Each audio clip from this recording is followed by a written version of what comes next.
बातमीपत्राचे प्रमुख प्रायोजक platinum mall इंद्रधनु सोलापूर। सोलापुरातील सर्वात प्रतिष्ठित इंद्रधनु सोसायटीचा नवीन भव्य कमर्शियल प्रोजेक्ट आता रेल्वे स्टेशनच्या अगदी शेजारी शहराच्या मध्यवर्ती ठिकाणी।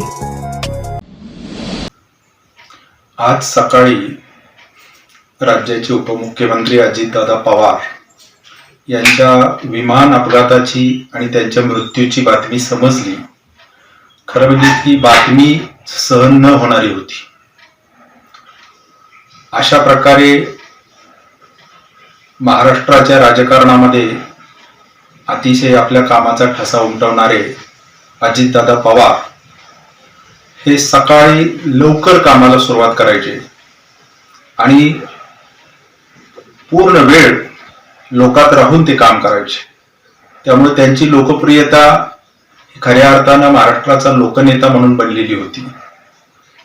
त्यांनी राज्यामध्ये 1991 सालापासून राजकारणामध्ये आपल्या कामाची छाप उमटवलेली होती।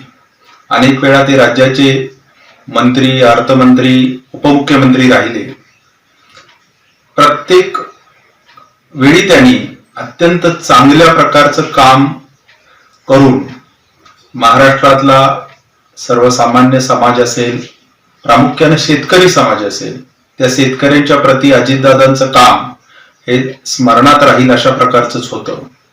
कारण शेतकऱ्याच्या प्रती, शेतकऱ्याचा मुलगा असल्यामुळं त्यांची जी भावना होती ती महाराष्ट्रातला शेतकरी कधीही विसरू शकणार नाही, अशाच प्रकारचं त्यांचं काम होतं।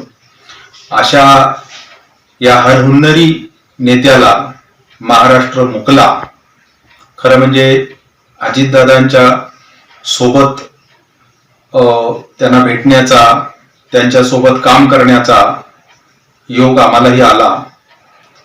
तेव्हा असा नेता आपल्यातून जाणं हे पवार कुटुंबियाचं तरी फार मोठं नुकसान आहेच, पण महाराष्ट्राचं देखील खूप मोठं नुकसान आहे। मी माझ्या स्वराज्य संग्राम या पक्षाच्या वतीनं अजितदादांना भावपूर्ण आदरांजली वाहतो।